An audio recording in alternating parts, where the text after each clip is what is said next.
తాళి వేసిన బంధం ఎపిసోడ్ 3.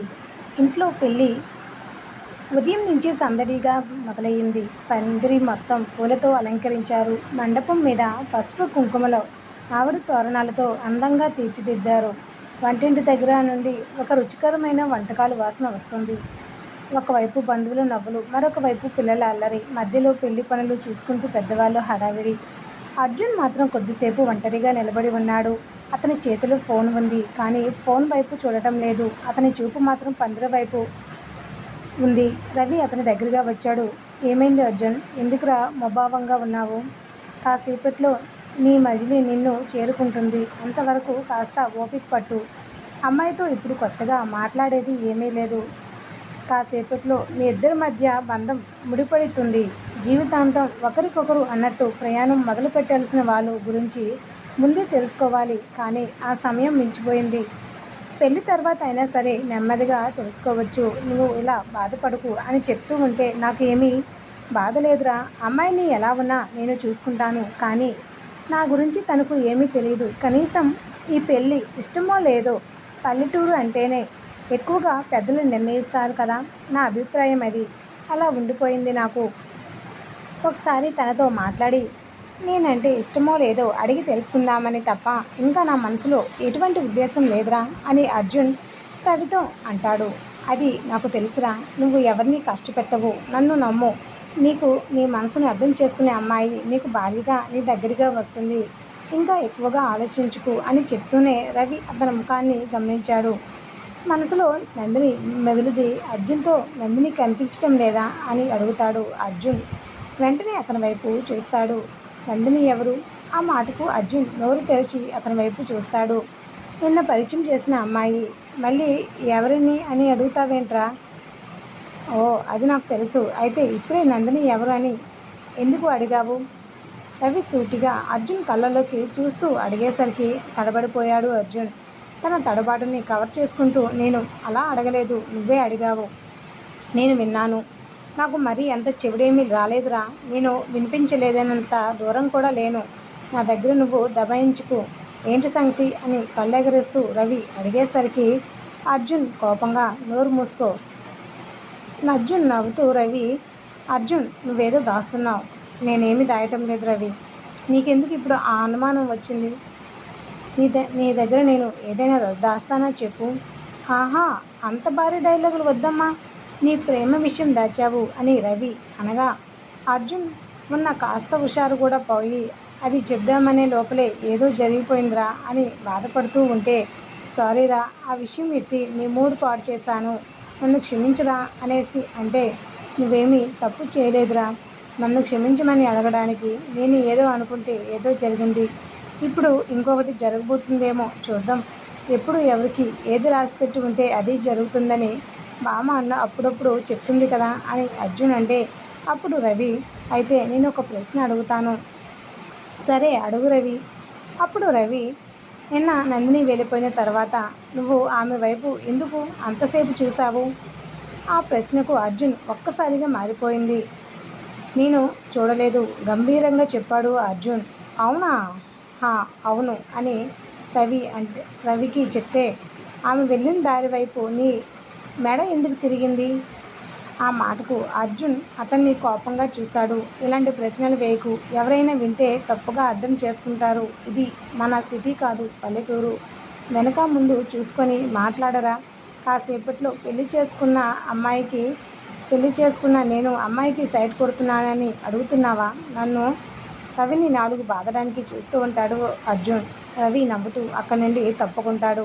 ఇంటి మరోవైపు నందిని చేతిలో పూలదండ పట్టుకొని అటు ఇటు తిరుగుతోంది. కానీ ఆమె పని దృష్టి మీద అయితే లేదు. ఇక నందిని అయితే మాత్రం ఆమె ఆలోచనలంతా కూడా నిన్న జరిగిన సంఘటన దగ్గరే ఉన్నాయి. ఆమె కింద పడపోతున్నప్పుడు అర్జున్ తనని పట్టుకున్న క్షణం, జాగ్రత్త అని జాగ్రత్తలు చెప్పినప్పుడు అతని గొంతు నందిని తెలియకుండానే అది గుర్తొచ్చి నవ్వుకుంటుంది. అంతలో వెనక నుండి ఒక గొంతు వినిపించింది. శ్రావణి, ఏంటి ఒంటరిగా నవ్వుకుంటున్నావు అని చెల్లి దగ్గరికి వచ్చి అడిగేసరికి నందిని ఒక్కసారిగా ఉలిక్కిపడింది. నేనా నేనా నవ్వానా? ఏంటి ఎట్కారమా? నీలా నువ్వే నవ్వుకుంటుంటే నేను చూశాను, మళ్ళీ ఇప్పుడు నేనా అని అంటున్నావు? కొంపదీసి పూలదండి చూసి నవ్వావా అని నందిని వెంటనే పూలదండను చూసింది. పూలు చాలా బాగున్నాయి కదక్క అని లేని పిచ్చి క్వశ్చన్ అడిగి తింగరి నవ్వు నవ్వింది. చెల్లెలి ప్రవర్తనకి శ్రావణి ఆమెను జాగ్రత్తగా చూసి, నిన్న బావగారితో మాట్లాడావా? ఆ ప్రశ్న శ్రావణి అడగగానే అప్పటి వరకు నవ్వుతున్న నందిని ముఖం వెంటనే మారిపోయింది. అది అది మాట్లాడాను. సరే చెప్పు, ఏం మాట్లాడారు? ఏం మాట్లాడదానక్క? ఏమీ లేదు. అదేంటి అడిగితే మాట్లాడాను అని అన్నావు? ఏం లేదంటే అర్థం ఏంటి? ఏం మాట్లాడవు? అదే కదా అడిగాను. ఆ మాటకు నందిని కొంచెం సిగ్గుపడుతూ, నేను పడబోతే ఆయన పట్టుకున్నారు, చూసుకుని నడవమని జాగ్రత్తగా ఉండమని చెప్పారు. సిగ్గుపడుతున్న చెల్లిని శ్రావణి కాసేపు మౌనంగా చూసింది. అంతేనా? సూటిగా అడిగింది శ్రావణి. అంతే అంతే. ఈసారి నందిని తడబాటుగా సమాధానం చెప్పింది. అంత చిన్న విషయానికి మరి ఇంత నవ్వు ఎందుకు? నందిని మొహం వెంటనే చిట్లించింది. అక్క, నువ్వు మరీ ఎక్కువగా అడుగుతున్నావు. చెల్లెలు చిరుకోపంగా అడిగేసరికి సరే ఇక అడుగును. కానీ ఆమె కళ్ళల్లో మాత్రం ఏదో తెలియని చిన్న అసంతృప్తి మెరుపులా కనిపించింది. నందిని అది మాత్రం గమనించలేదు.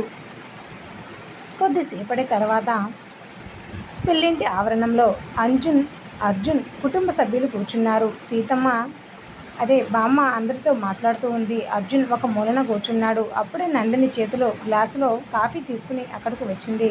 అందరికీ కాఫీలు ఇస్తూ చివరన అర్జున్ దగ్గరకు వచ్చింది. అతనికి కాఫీ గ్లాస్ అందించింది. ఇది తీసుకోండి. అర్జున్ ఆమె వైపు అయితే చూశాడు. అప్పుడే నాకు నందిని, అవును ఈ గ్లాస్ నీకే, తీసుకోండి బావగారు అని ముద్దుగా చిలక పలుకులు పలికింది నందిని. అర్జున్ కానీ ఎందుకు? అర్జున్ గ్లాస్ తీసుకోకుండా అలా ప్రశ్నలు వేసేసరికి నందిని కాసేపు అతన్ని చూసి, అందరికి ఇస్తున్నాను కాబట్టి మీకు కూడా అలా చెప్పగానే అర్జున్ గ్లాస్ తీసుకుంటూ అందరికీ ఇచ్చి నాకు చివరిలో ఎందుకు నందిని అయితే వెంటనే మీరు చివరిలో కనిపించారు బావగారు, అందుకే మీకు చివరిగా ఇచ్చా. ఓ అలాగా, హాహా అవునవును అంతే అని అనగానే అర్జున్ కాఫీ తాగాడు. ఒక్కసారిగా మొహం మార్చాడు. ఏమైంది బావగారు మొహం అలా పెట్టారు? కాఫీ నచ్చలేదా అని అమాయకంగా చూస్తూ ఏమీ తెలియని నంగిలా నందు అడిగేసరికి అది నిజమే అనుకున్న అర్జున్ అంతకంటే ఇన్నోసెంట్గా ఫేస్ పెట్టి, ఇందులో చక్కెర ఎక్కువగా ఉంది. నందిని వెంటనే అతని వైపు చూసింది. అయ్యో తన మీద చెయ్యి వేస్తూ నందిని అంటే, అర్జున్ ఏమైంది? ఎందుకలా చూస్తున్నారు? అది మీకు ఇచ్చింది కాదు. నందిని తనకి కాదు అనేసరికి అర్జున్ ఆశ్చర్యపోయాడు. మరి అని అడుగుతాడు. అది పక్కనే ఉన్న పిన్నిగారి కాఫీ. అర్జున్ గ్లాస్ వైపు ఆమె వైపు మార్చి చూస్తూ ఉంటే నందిని నవ్వాపుకుంటూ ఉంటుంది. అర్జున్ ఆమె వైపు చూస్తూ ఉంటాడు. అంటే మీరు నన్ను ఆట పట్టించారా? అయ్యో రామా, నేనేం చేయలేదండి బావగారు, మీరు నన్ను అలా అవమానించద్దు. చెప్పండి, అందరిలో పాటే మీకు ఇచ్చాను. చిన్న కన్ఫ్యూజన్లో గ్లాస్ మారింది అంతే. అమాయకంగా నందిని మాటలకు నిజమేనా అని అనుమానంగా అడుగుతాడు.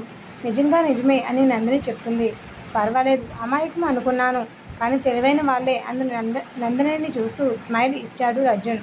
నందిని వెంటనే ఆ విషయం నాకు తెలుసు అని పొగరుగా సమాధానం చెప్పింది. అలా చెప్పేసరికి అర్జున్ కాసేపు ఆమెని చూస్తూ ఉండిపోయాడు. అర్జున్ రవి దగ్గరికి వెళ్ళి, నువ్వెందుకు నవ్వుతున్నావు అని అడిగితే, ఏమీ లేదు అర్జున్, అయినా నేను నవ్వడం పెద్ద తప్పే అయినట్టు చెప్తున్నావేంట్రా? నవ్వకూడదా? నేను నవ్వచ్చు, కానీ ఇప్పుడు నువ్వు నవ్వు కారణం మీద నాకు డౌట్ వచ్చి అడుగుతున్నా అని అర్జున్ అంటే, నీకు తెలుసు కూడా ఎందుకు అర్జున్ నన్ను అడుగుతున్నావు? ఒరే ఆపురా, నువ్వు అనుకున్నట్టు ఏమీ లేదు అక్కడ. రవి ఇంకొకసారి ఏవేవో ఊహించుకొని నవ్వుకుంటే వాయి కొడతా చెప్తున్నా. నువ్వేమీ లేదు అనగానే నాకు అనుమానం వస్తుంది అర్జున్. అయినా నిన్ను చూస్తుంటే నాకు ఒక విషయం అర్థమైంది. ఏంటి? నీకు పెళ్లి మీద భయం లేదు. ఆహా, మరి నీకు నీ మనసు మీదే భయం. అర్జున్ అతన్ని చూస్తూ మౌనంగా ఉండిపోయాడు. రవి వెంటనే నవ్వుతూ, అయ్యో ఇంత సీరియస్ అవ్వకు పెళ్ళికొడుకువి నువ్వు.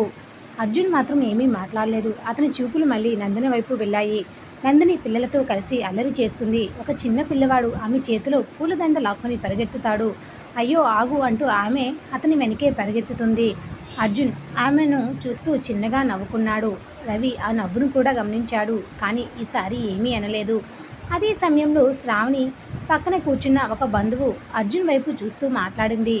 ఆ అమ్మాయి అమ్మాయి శ్రావణి, మీ బావగారు చాలా బాగా అందంగా ఉన్నారే అని అంటే శ్రావణి చిన్నగా నవ్వింది. అవునా, బంధువు పట్నం ఉద్యోగం కూడా చేస్తున్నారంట కదా.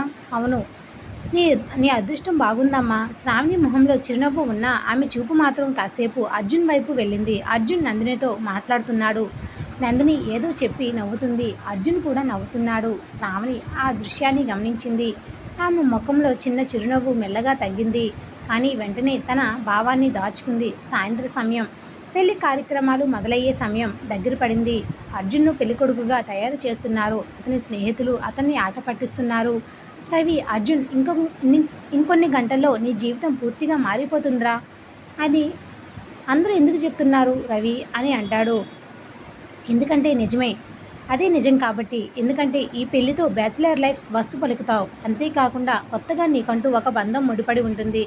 నీకోసం ఎదురు చూసే ఒక మనిషి ఉంటుంది. ఆరాటంతో ఇంటికి వెళ్ళాలనే ఆలోచన తనకి ఏ లోటు రాకుండా చూసుకునే తపన ముందుంటాయి. అప్పుడు చిన్న చిన్న సరదాలు సాక్రిఫైస్ చేస్తూ తన కోసం ఆలోచించడం మొదలు పెడతావు. తర్వాత పిల్లలు పుడితే వాళ్ళ బాధ్యతలు, అలా ఒక్కొక్క బాధ్యత పెరుగుతున్న కొద్దీ మనకున్న కాస్త ఫ్రీడమ్ కూడా పోతుంది. సింగిల్గా బ్యాచిలర్స్తో ఇలా మనకు నచ్చినట్టు తిరగలేము. కానీ నీ వైఫ్స్తో స్వీట్ మెమరీస్గా అలా స్వీట్ థింగ్స్, అలకలు కోపాలు అన్నీ బాగుంటాయి. ఒక్కొక్కరి లైఫ్ ఒక్కొక్క ఎక్స్పీరియన్స్. ప్రతి ఒక్కరిది ఒక మంచి పీస్ఫుల్ కూడా ఉంటుంది. అలా అని జీవితాంతం ఒకే పోలుబాట ఉండదు కదరా. ఏ దారి ఎలా ఉన్నా మనం నడిచే విధానమే మన జీవితాన్ని సుఖంగా ఉంచాలో కష్టాల్లో పడేయాలో నిర్ణయిస్తుంది అని ఒక ఫ్లోలో రవి చెప్పేస్తూ ఉంటే అలా నోరు తెరిచి అర్జున్ చూస్తూ ఉండిపోతాడు.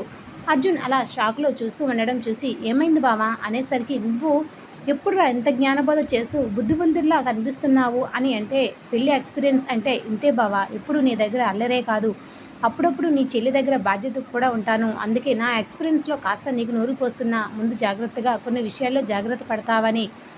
సరే ప్రభు, నీ మాట చూచా చెప్పకుండా పాటిస్తాను. ఇప్పటికి చాలేరా, ఒకసారి వింటే పెళ్లి వద్దురా బాబోయ్ అని పారిపోయేవాడిని సిచ్యువేషన్ వస్తుంది. పాపం పెళ్లి కూతురు అని అంటే, అయ్యో పాపం అని రవి అంటాడు. దాంతో ఒక షార్ట్ లుక్ ఒకటి ఇవ్వగానే, సరే టైం అవుతుంది రవి, నువ్వు ఎన్ని చెప్పినా నా జీవితం మారదు. ఆ మాటకు రవి నవ్వి, అది నువ్వు అనుకుంటున్నావు. అర్జున్ అద్దంలో తనని తాను చూసుకున్నాడు. అతని మనసులో మళ్ళీ అదే ప్రశ్న, ఆమె నాకు నచ్చుతుందా? అతను తనను తాను ప్రశ్నించుకున్నాడు. అప్పుడే బయట నుండి ఒక గొంతు వినిపించింది. అది నందనిది. బామ్మ, ఈ పూలు ఎక్కడ పెట్టాలి? అర్జున్ ఒక్కసారిగా ఆ గొంతు వైపు చూశాడు. అది కూడా రవి గమనించాడు. ఎవరి గొంతు అది? రవి అంటే అర్జున్ వెంటనే చూపు తిప్పుకున్నాడు. నాకు తెలియదు అని అంటే రవి నవ్వుకున్నాడు. నందిని పందిరి దగ్గర పూలు సర్దుతుంది. ఆమె చేతిలో పూలదండలు ఒక్కసారిగా జారి పడిపోయింది. అది నేరుగా అర్జున్ దగ్గరికి వెళ్ళి పడింది. అర్జున్ దాన్ని తీసుకున్నాడు. నందిని అతని దగ్గరికి వచ్చి అది ఇవ్వండి అని అడిగితే అర్జున్ పూలదండను ఆమెకి ఇచ్చాడు. ఇది కూడా మీ చేతుల నుండి పడిపోయింది. నేను కావాలని పడేలేదు అర్జున్ గారు అని అంటుంది. మీరు ఏదైనా పట్టుకుంటే జాగ్రత్తగా పట్టుకోండి. నందిని అతని వైపు చూసింది. మీరు నన్ను ఎప్పుడు జాగ్రత్తగా ఉండమంటున్నారా? ఆహా అవును, ఎందుకంటే మీరు ఎప్పుడు పడిపోతున్నారు. నందిని కాస్త కోపంగా చూసింది ఆ మాటకు. నేను ఎప్పుడు పడిపోలేదు. మరి నిన్న దాన్ని సమాధానం మౌనంగా అయింది. దానికి అర్జున్ నవ్వాడు. నందిని కూడా నవ్వకుండా ఉండలేకపోయింది. వారి మధ్య మొదలైన నిజమైన నవ్వు, కానీ ఇద్దరి మధ్య చిన్న చిన్న మాటలు, ఇద్దరి గుర్తుండిపోయేలా జరిగే సంభాషణ పెళ్ళంతటికీ కొత్త కళను తీసుకొచ్చింది. కానీ ఇద్దరు మనసుల్లోనూ నిలిచిపోయేంత ప్రత్యేకమైనది ఆ రోజు జరిగింది. అంతలో బామ్మ అక్కడికి వచ్చింది. ఇద్దరు కలిసి నవ్వుతున్న దృశ్యాన్ని చూసి ఆగిపోయింది. ప్రేమించిన అమ్మాయి మోసం చేసిన తర్వాత అర్జున్ పెద్దగా నవ్వడం మానేశాడు. ఫార్మాలిటీకి మొహం మీద నవ్వు పులుముకోవడం తప్ప మనస్ఫూర్తిగా నవ్వింది బామ్మగారు ఈ నెలలో చూడడం చాలా తక్కువే. ఆమె ముఖంలో సంతృప్తి. వాళ్ళిద్దరు దగ్గరగా చూస్తూనే, ఏమిటి చాలా మంచి స్నేహం ఏర్పడినట్టుంది. బామ్మ మాట సడన్గా వినిపించేసరికి నందు వెనక్కి తిరిగి తగ్గింది. ఏమీ లేదు బామ్మ. అర్జున్ కూడా ఏమీ లేదు బామ్మ అలా చెప్పగానే బామ్మలో ఆశ్చర్యం తొంగి చూసింది. ఒక్కసారిగా ఒకే మాట చెప్పడంతో ఆమె చాలా ఆశ్చర్యపోతుంది. సీతమ్మ ఇద్దరిని చూసి నవ్వింది. మీ ఇద్దరు ఏమీ లేదు అనే ఒక్క మాట ఒకేసారి చెప్పారు. చాలా ఆసక్తికరంగా ఉంది. నందిని సిగ్గుపడుతూ అక్కడి నుండి వెళ్ళిపోయింది. అర్జున్ వెళ్ళిన ఆమె వైపే చూస్తూ ఉన్నాడు. సీతమ్మ అది గమనించింది. అయినా మనవడిని ఇంకా పెద్దగా ప్రశ్నించలేదు. కాసేపు తర్వాత అర్జున్ ఆమె వైపు తిరిగాడు. ఏంటి బామ్మ, నువ్వేం ఆలోచిస్తున్నావో నాకు తెలుసు. అర్జున్ కాసేపు మౌనంగా ఉన్నాడు. నాకేమీ తెలియదు లేదు బామ్మ. సీతమ్మ అతని భుజం మీద చేయి వేసి, అది మంచిదేరా, కొన్ని విషయాలు ముందే తెలియకపోవడమే మంచిది. అర్జున్ ఆమె వైపు చూసి, మళ్ళీ అదే మాట చెప్తున్నావు. సీతమ్మ ఏమీ చెప్పకుండా నవ్విందైతే. అయితే అర్జున్ మండపం దగ్గరికి తీసుకొచ్చారు. అతని కళ్ళలో మాత్రం చిన్న ఆతృత. అతను ఇంకా పెళ్లి కూతురిని చూడలేదు. అప్పుడే నాదస్వరం వినిపించింది. అందరూ ఒక్కసారిగా అటువైపు చూశారు. పెళ్లి కూతురిని తీసుకుని వచ్చే సమయం వచ్చింది. అర్జున్ గుండె ఒక్కసారిగా వేగంగా కొట్టుకుంటుంది. రవి అతని పక్కనే నిలబడి మెల్లగా అన్నాడు, ఇదిగో నీ ప్రశ్నకు సమాధానం రాబోతుంది. అర్జున్ నెమ్మదిగా ఊపిరి తీసుకున్నాడు. అతని వైపు అతని చూపు పందిరి ప్రవేశ ద్వారం వైపు. అక్కడ ఎర్రని పట్టుచీరలో తల వంచుకుని పెళ్లి కూతురు నెమ్మదిగా అడుగులో అడుగు వేసుకుంటూ వస్తుంది. అర్జున్ ఆమెను చూడడానికి సిద్ధమయ్యాడు. కానీ అతనికి తెలీదు, తాను ఎదురు చూస్తున్న పెళ్లి కూతురు తన జీవితంలో ఎలా ప్రవేశించబోతుందో. అతని జీవితంలో మూడు ముళ్ళు ఎవరి మెడలో ఎవరి మెడలో పడబోతున్నాయో వచ్చే ఎపిసోడ్లో అయితే మిస్ కాకండి. ఈ ఎపిసోడ్పై మీ అభిప్రాయాన్ని తెలియచేయండి and subscribe the channel. Thanks for listening.